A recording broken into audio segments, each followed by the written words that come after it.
Good morning, everyone. Welcome. It is FBC Radio Live. It is NFL Draft Day 2023, getting kicked off tonight in Kansas City, home of your Super Bowl champions.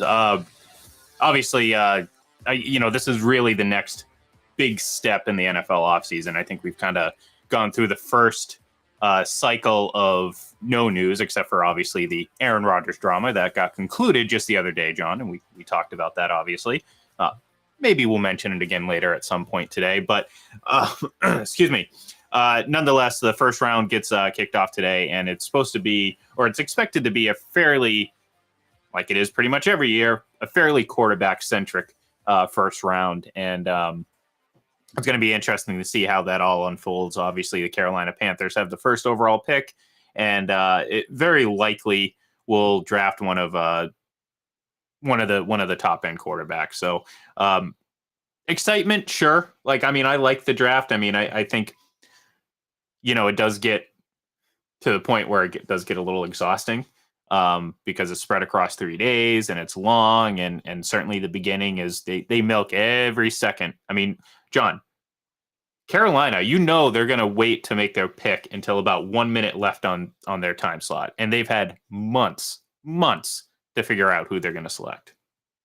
Hopefully they don't do what the Minnesota Vikings did years ago and let the clock run out. Oh, I hope they honestly. No, I want them to. I want them to do that. I want chaos. I want get it kicked off in a way that just no one expected.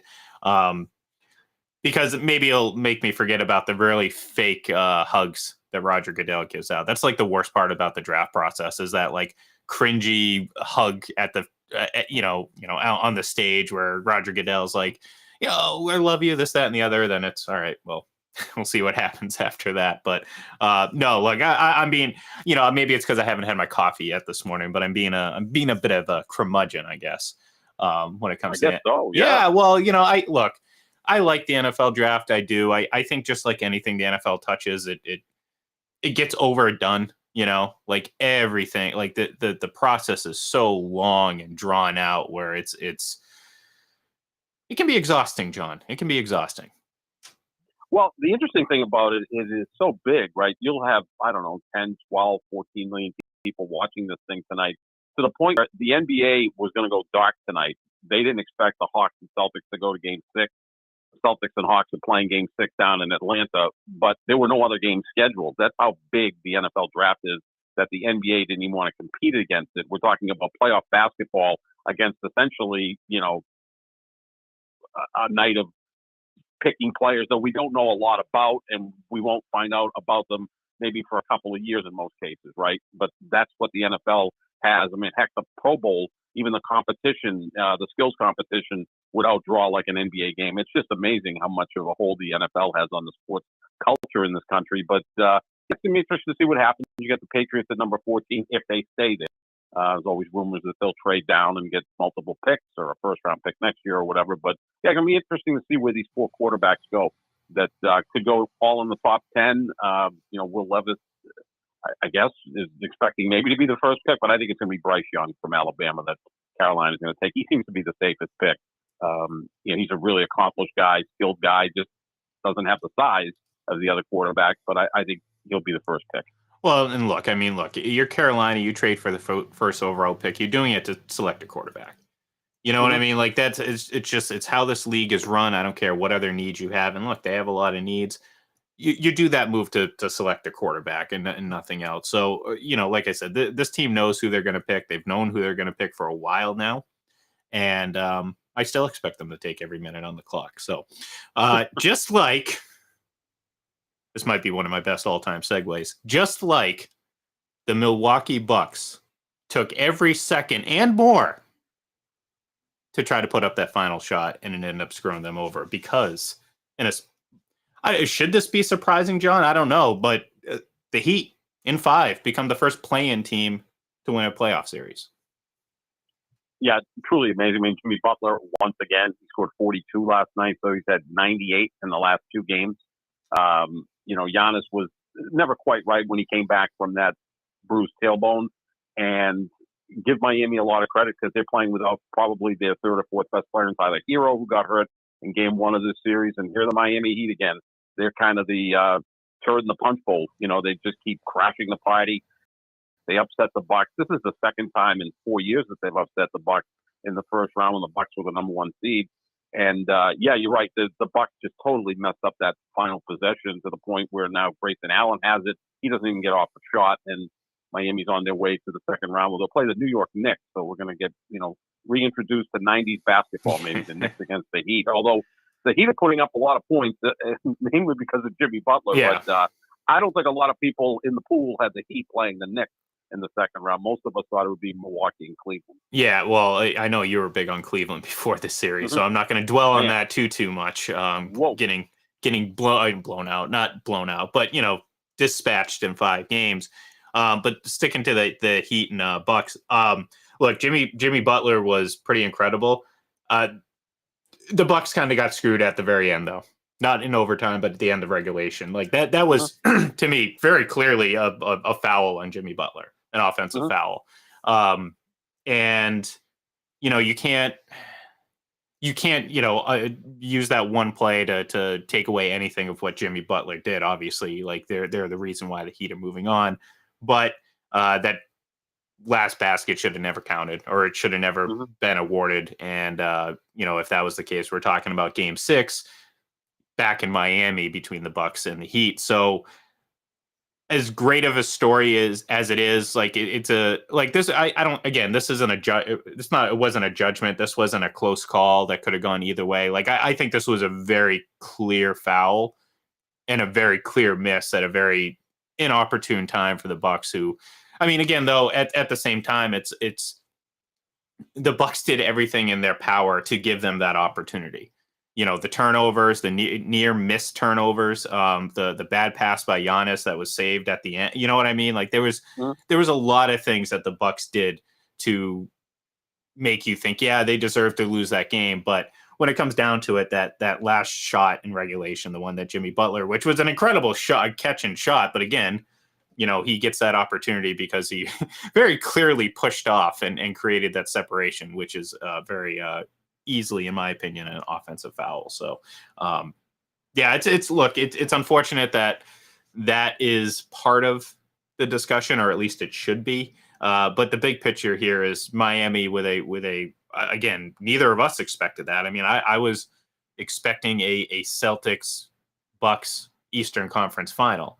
That's obviously not going to happen. The Celtics still have to move on, but obviously the Bucks aren't. So it's surprising.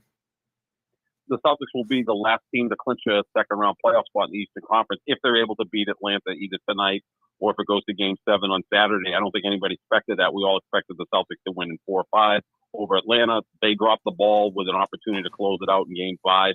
Look, Milwaukee had a 14-point lead in Game 4 to even up that series. They had a 16-point lead going into the fourth quarter. Yeah. Right. You've got to hold on to that. Again, bad situational basketball. The way the game is played now, though, 14 and 16-point leads, even in the fourth quarter, aren't necessarily safe because of the 3-point shot. You remember when the Celtics came back against the Nets, what was it, 22 points, and it was treated like this, like, remarkable. I mean, it was a great comeback, but, we're talking 21 years ago, the difference in the 2 games. Yeah, now it's a 3-point shot. You can erase a 10-point deficit in literally 2 minutes.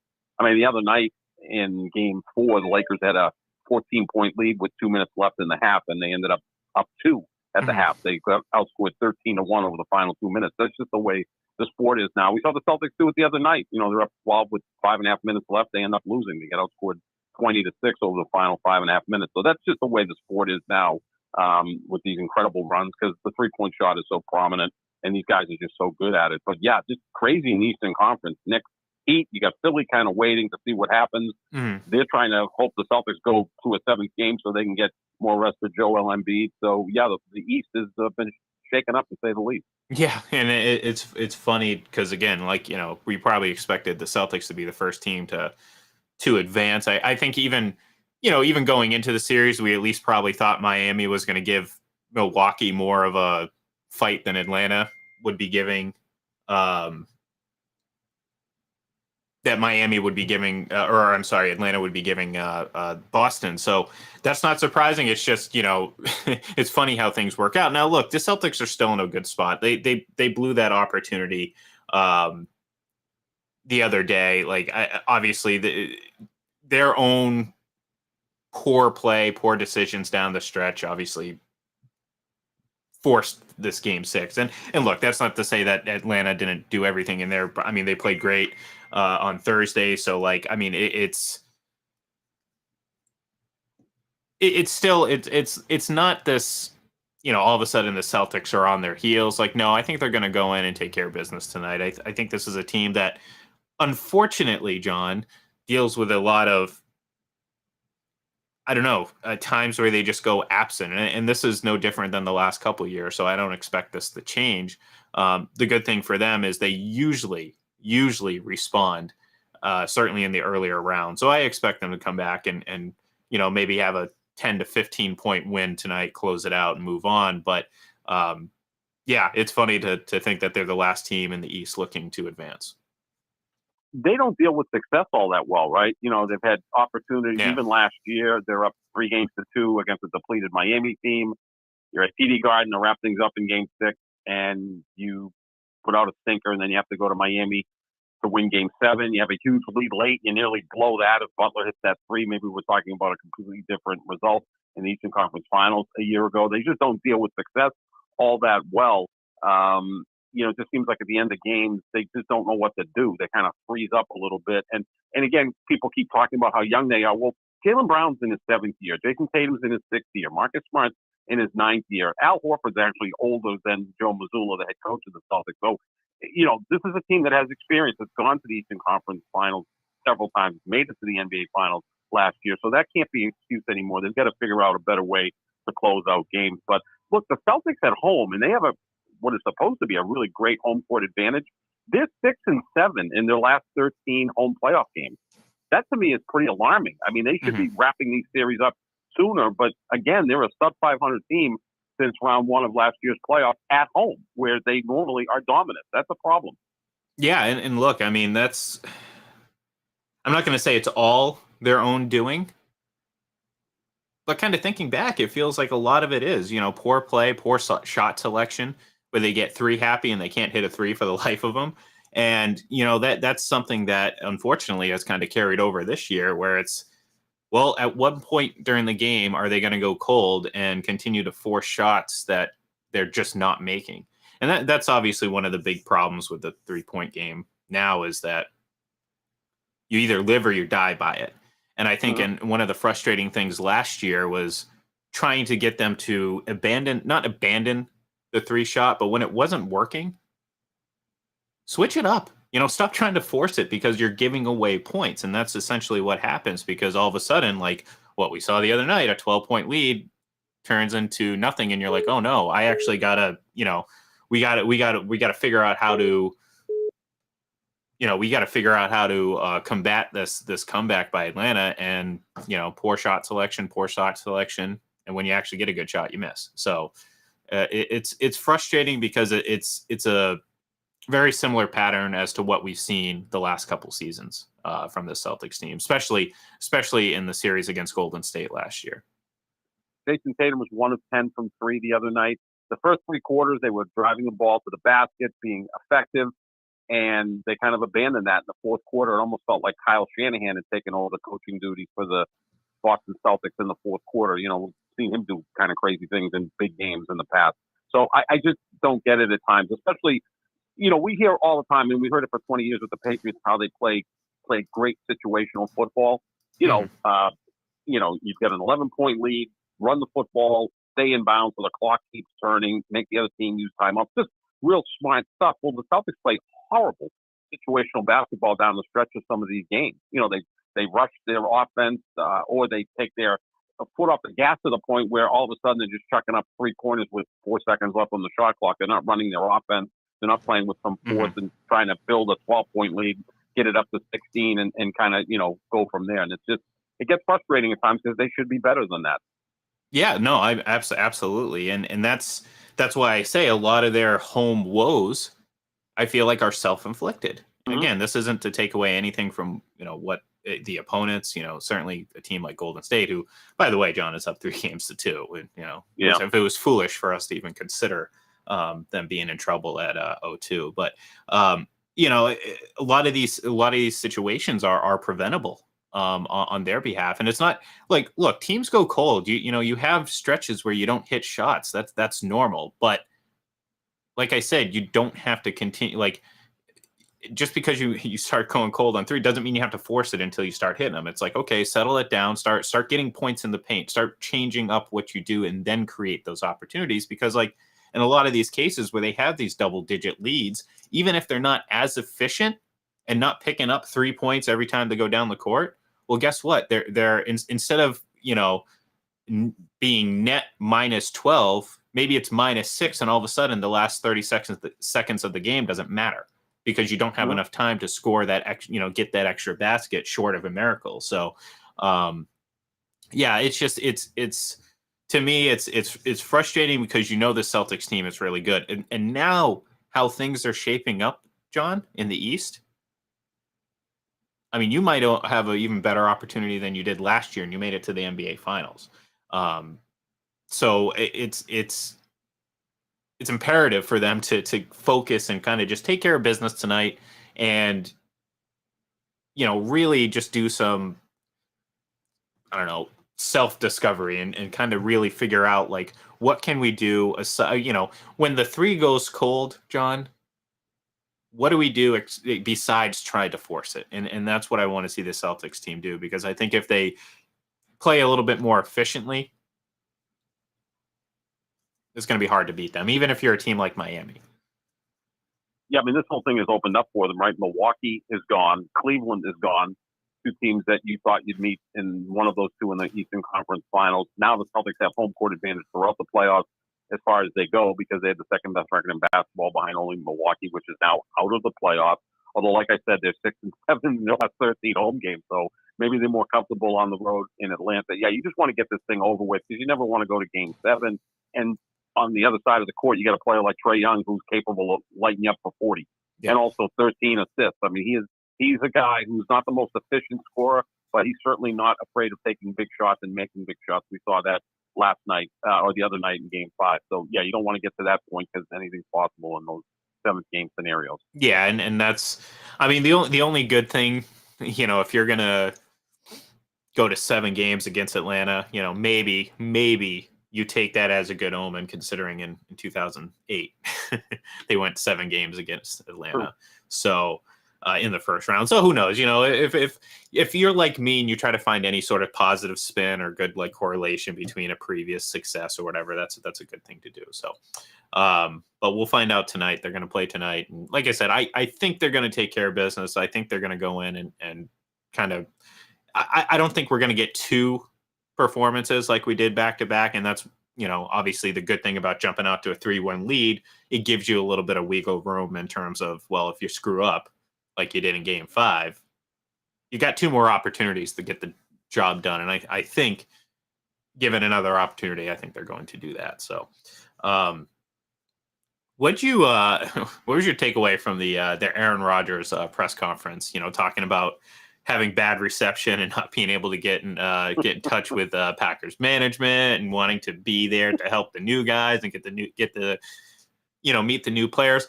My impression, John, was that his comments yesterday helped a lot of Packers fans move on a little bit quicker from Mr. Aaron Rodgers, because, I mean, we shouldn't have been surprised, like that. That's just who he is, and it was entertaining, and it kind of reaffirmed the fact, or at least gave us more clarity on whether or not he, quote unquote, ghosted the Packers during the season. It's very clear that he did.